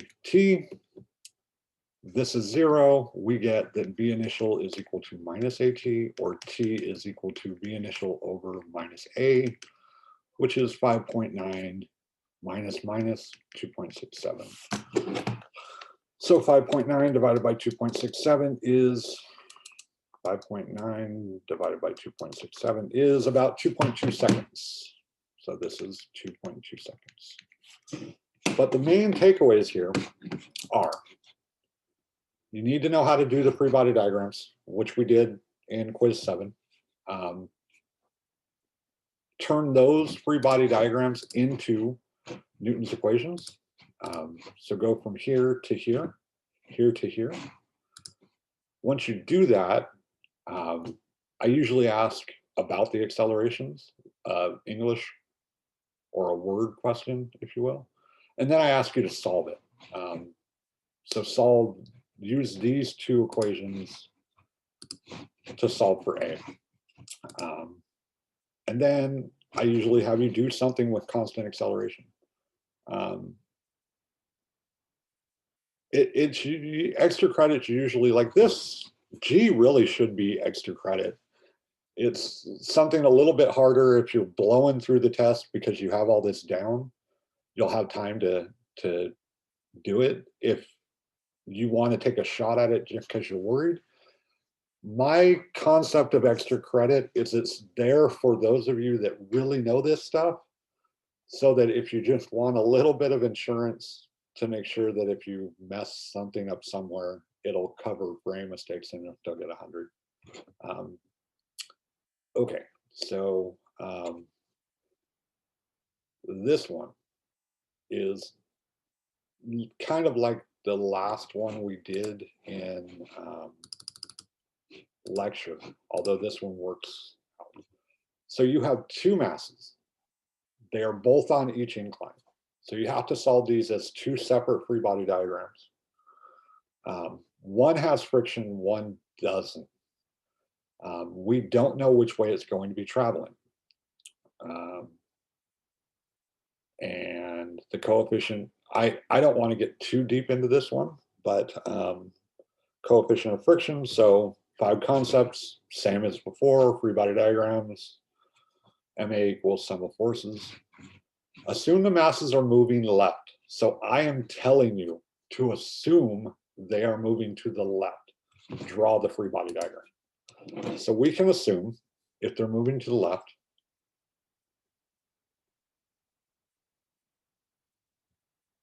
focus on the practice exams and then focus on the homework if you feel like you get the practice exams. The homeworks have a little bit of, occasionally they have weird stuff from Wiley that's a challenge, but I think homework should be challenging because you have unlimited time to do it, more or less. So focus on the practice exams, focus on the quizzes. If you can do those like that, you're good. So free body diagram for the one on the left, no friction, and it's moving to the left. So normal, what did I call that, A? Normal, sorry, MAG cos theta A. It has to have a weight, MAG sine theta A. There is no friction on here, but there is a tension. So, and A is to the left because we're assuming it's moving to the left. There's no acceleration in the Y.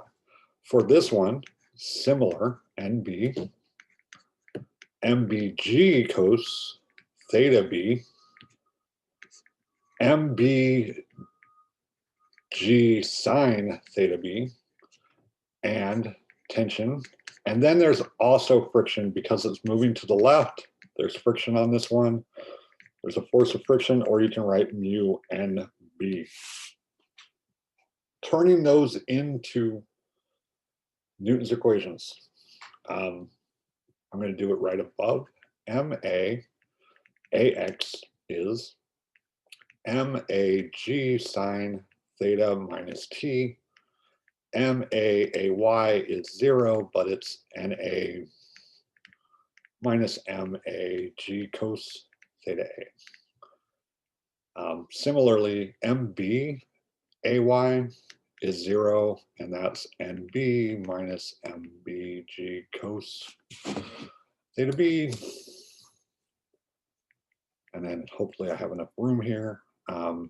MBAX, which is not 0, going that way, is T minus MBG sine theta B minus mu NB for friction.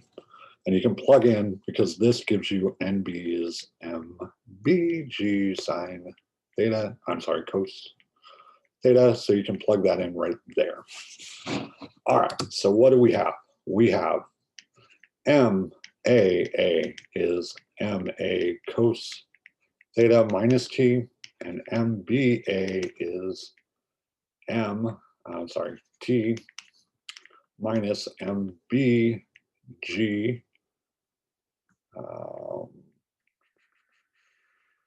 What am I doing? This is sine. Minus MBG sine B minus mu MBG cos theta B. Now, adding these two together, we get MA plus MB, A. The T's cancel, and we get MAG sine theta A minus MBG sine theta B minus mu MBG cos theta B. Now, I did a bunch of stuff. We already gave the equations. Symbolically means no numbers. These are symbolically. We haven't put any numbers in, we've just solved them. Give Newton's equations for each mass. What is the net acceleration on each mass? How do you know? Now, whenever you see that question, pay a lot of attention to it. If I'm asking you for the net acceleration on each mass, they're probably the same. If I'm asking you how do you know, make sure you didn't miss something important. I tend to bold things that are important. What do you see that's important here? Constant velocity. What does that mean? That there is no acceleration here. Constant velocity means no acceleration. Now, if the masses are moving left, does the acceleration match part D? That means that these three terms had better equal 0. It shouldn't prove it by solving for it. So I want you to solve this and show that that doesn't equal 0. So it can't be moving left.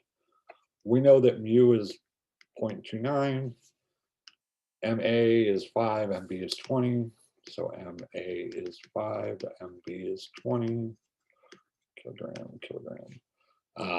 Theta A and theta B.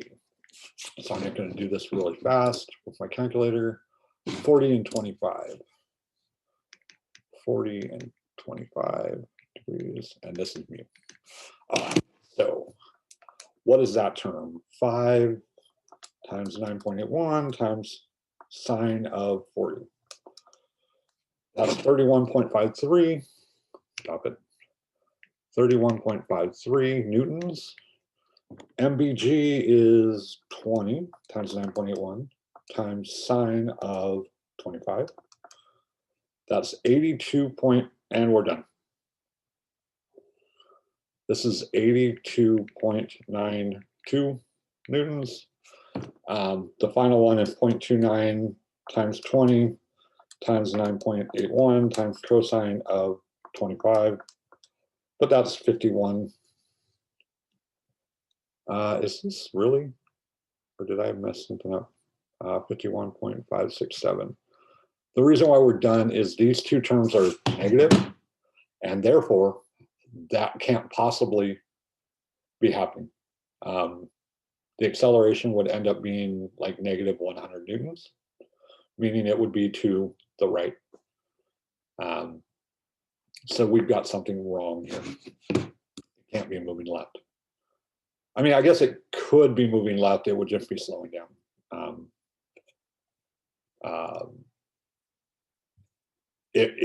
So it couldn't be moving left with constant velocity.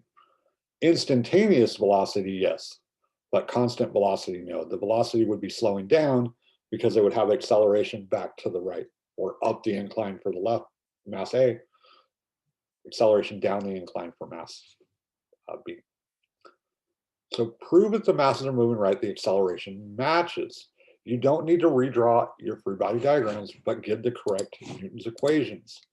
So you should know that if it's moving the other way, looking at this, if A were the other way and A were the other way, friction would flip, but you would get MA is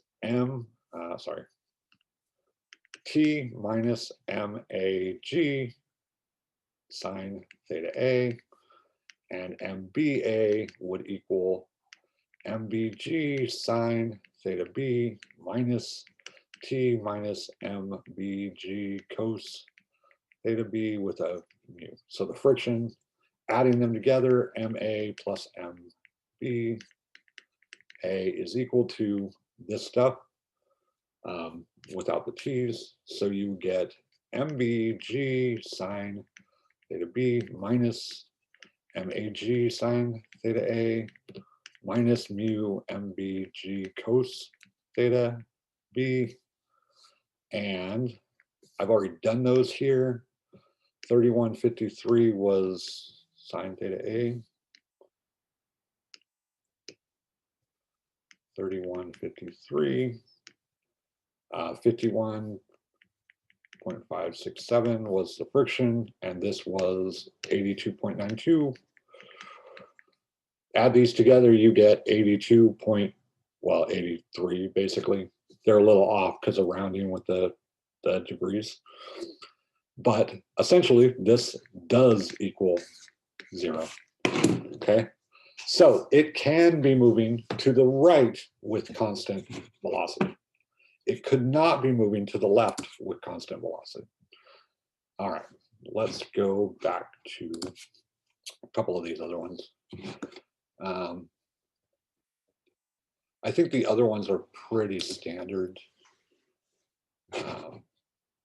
Actually pretty simple. So that one. So here on this particular problem, you're going to do the same thing, except you're going to have an additional. So this one without friction, you're going to have an additional mass 3 that has a tension up and a tension down. So we'll call this T3 and T1. And it's going to have a weight, this is 2, sorry, M2G. And it's accelerating upward. So if we look at this one, M1 is on this surface. M1's free body diagram will look like this. N1, M1G cos theta 1, M1G sine theta 1, tension 1, accelerating that way. There's no friction in this problem. And then for 3, it's going to have N3, M3G cos theta 3, Mg sine theta 3, and this is mass 3, and tension 3. So you're going to have, with an acceleration that way, you're going to have basically in the x, M1A is equal to T1 minus M1G sine theta 1.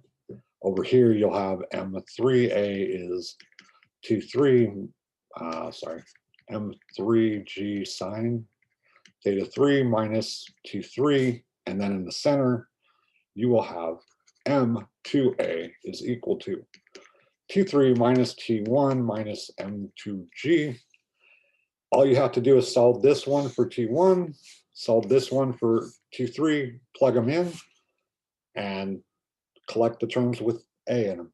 You know the acceleration has to be the same because they're stretchless, massless ropes.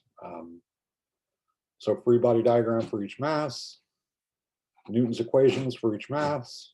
The acceleration is equal. How do you know? Stretchless, massless, frictionless ropes. What is it? I want you to actually solve it. It's not going to be zero in this problem because they are not moving at constant velocity. It's going to start from rest. So once you find A, mass 2 rises 3 meters, assume the system starts at rest, find the time, find the velocity. Not too bad. It's actually pretty straightforward, except for knowing what to do with that. Common problem would be forgetting the weight vector on M2. Just don't forget it. And that the tension from 1 to 2, these tensions are the same. And the tension from 3 to 2, these tensions are the same. But T3 and T1 are not necessarily the same. They don't have to be the same.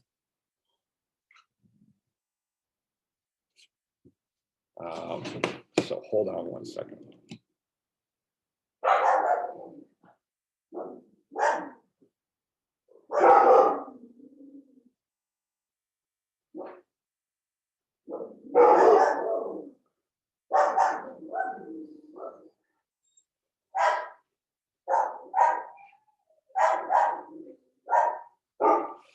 Hang on, I'll be right back in 1 second.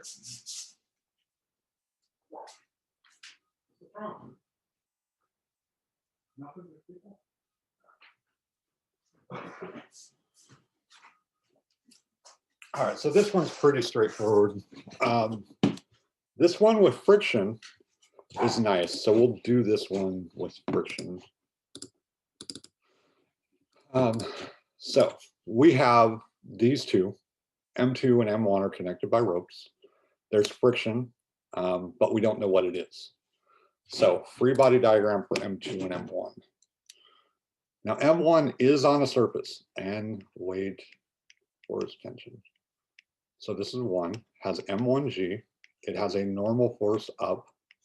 It has a tension, and then it has to have friction that way because we know it's going to move that way, right? We're given the arrows, but let's say this is A or B, whatever you want. 2 is dropping, but it has a weight, and it has a tension, and it has A down. The direction that it's moving is the direction we're going to call positive A. Those are our free body diagrams. That's all we need. Now, Newton's equations for each one of these. We do have AX and AY for 1. We only have AY for 2, but A2Y is A. This is 0. These two have to be the same since they're in the same direction of the rope. T minus force of friction, this is mu N1, but N1 minus M1G, therefore N1 is M1G. This is mu M1G. M2A is M2G minus T. The tensions are equal. Which of Newton's laws tells us this? What is the net acceleration on each mass? They are moving with constant velocity. So the fact that these tensions are equal, that is a third law pair. They're equal and opposite forces acting on 1 and 2 due to 2 and 1. So it's the tension acting on 1 due to 2 and the tension on 2 due to 1. What is the net acceleration? Constant velocity. The acceleration is 0. So essentially we have that this is 0 and this is 0, or T is equal to M2G, but T is also equal to mu M1G. Therefore, mu is equal to M2 over M1. Drop the G's. So why did you do that?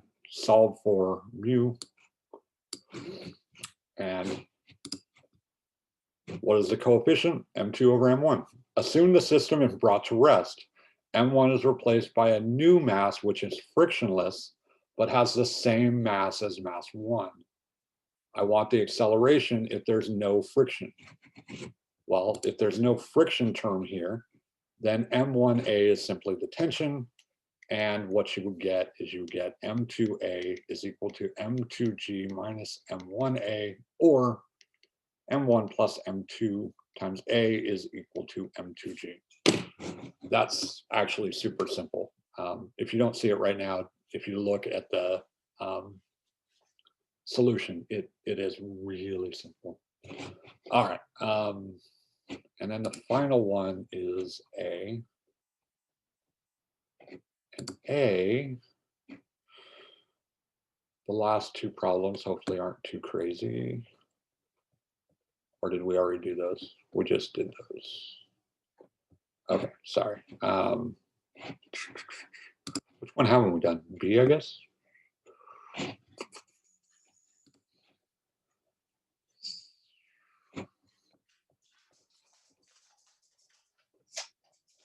Yeah, maybe we haven't done B. Okay, so in B, this is simply three masses. One is on an incline. You're going to have for mass 1, a tension up, and M1G.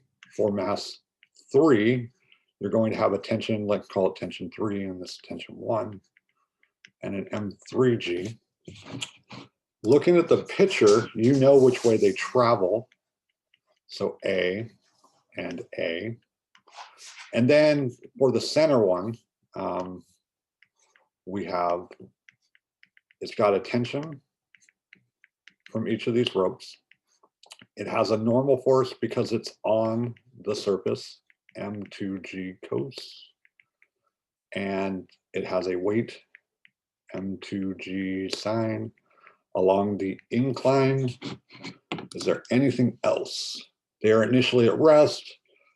Once released, it moves in the direction shown. The angle of the two, it's not two inclined planes. The angle of the inclined plane is shown. There is no friction. So these are the free body diagrams. I forgot my A on 2. I can draw or give Newton's equations. Those aren't too bad for here and here. It's just M1A is T1 minus M1G, and M3A is M3G minus T3. And then this one, since there's no friction, I'm going to ignore the X or the Y, and I get M2A is T3 minus T1 minus M2G sine theta 2. Solve this for T3, solve this for T1, and then solve the equation for A. The acceleration of each mass parallel to the motion along the rope must be equal. How do you know? Stretchless, frictionless ropes. What is the net acceleration of each mass? They're all the same, but you would just solve these equations for A. Assume we exchange mass 1 and 3, and now everything's reversed. Give the ratio you found, so just flip the A's around and rewrite your equations. You've already done the hard part. Rewrite your equations and solve. This one is a little weird because you have a mass on an inclined plane and a mass on a flat surface. They both have different frictions, but it's identical. So they both have the same friction. So if we look at this one, for the one on the left, we have N1, M1G cos theta. Since it's moving this way, M1G sine theta, it has a tension and it has a mu N1, and then this guy has N2, M2G, mu N2, and a tension. And they're moving that way. They're actually moving with constant velocity. So we're going to get rid of the A's anyway. But what we would have here in the A direction would be M1A is M1G sine theta minus T minus mu N1 is obviously M1G cos theta 1. M2A is T minus mu M2G. Adding these together, and then this side cancels, so you get 0 is M1G sine theta minus mu M2G minus mu M1G cos theta 1. You can solve that for the coefficient of friction. Since it appears in the two terms, just do your normal algebra stuff, distribute it, and solve for it. The net acceleration on each mass is 0 because constant velocity. Which one of Newton's laws tells you that? Law number 1, object at rest stays at rest, and object in motion stays in motion unless acted upon by a force. If there was no friction in this problem, the masses would be accelerating left. What would this acceleration be? So again, you can just solve this with the A's in there. So you don't have to do all the work over again. You actually already have that equation. Just solve it for A now. So this would be M1 plus M2 times A. So that's not too bad. I know it's probably all a little crazy, but yeah. As I said, there are in the modules these handwritten solutions under practice exam solutions. They're all here. There's also a homework 5 and homework 6 solution. Homework 6 solution does not have the last two problems. One of them's drag and one of them's a uniform circular motion. See if you can figure them out. If you're absolutely lost, let me know, and I'll try to help you with it. But those two problems won't be on the exam anyway. So, well, I guess the uniform circular motion one kind of could be, but the drag won't be. So what won't be on the exam? What shouldn't you study for? Don't try to worry about all that vector stuff we did. The exam will look like these 3 practice exams. You can expect constant acceleration, uniform circular motion, projectile motion, Newton's equations, or otherwise known as blocks and pulleys, without friction and with friction. So make sure you know how to draw free body diagrams and you know the answers. Quiz 7 is really helpful, and I was glad that you all seem to get it. Yeah, good luck with your studying. If there's any homework that people want to do, let me know. Otherwise, we can get out of here and you guys can take off for the weekend. So yeah, go ahead, Sammy.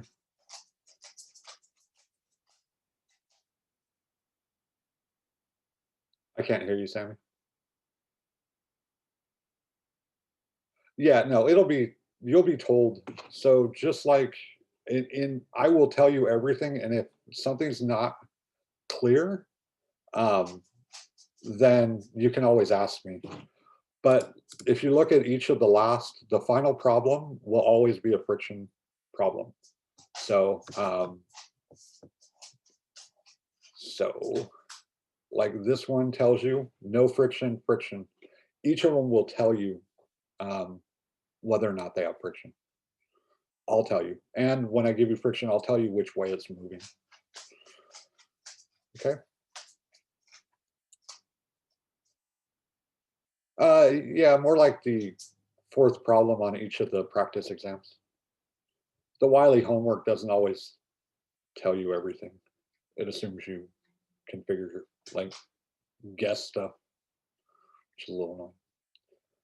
Anything else? Otherwise, I'm going to run. I got to go take care of an email, unfortunately. So hope you're all well. Get a hold of me if you need anything. And otherwise, have a great weekend, and I'll see you on Tuesday. And on Tuesday, we'll be going through a lab and any review. We can always do review stuff on Tuesday as well. You didn't really miss anything in the first 10 minutes, Sammy. I was just babbling on about random stuff. So, anyway, see y'all there. Yeah, it's okay, Sammy.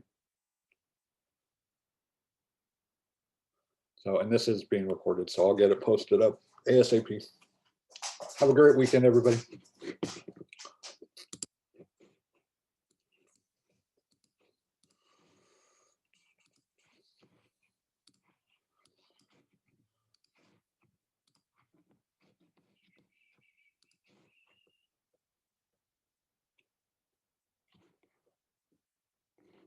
I think everyone else fell asleep, unless anyone needs something. I'm going to end the meeting in 5, 4, 3, 2, 1. Bye, everybody.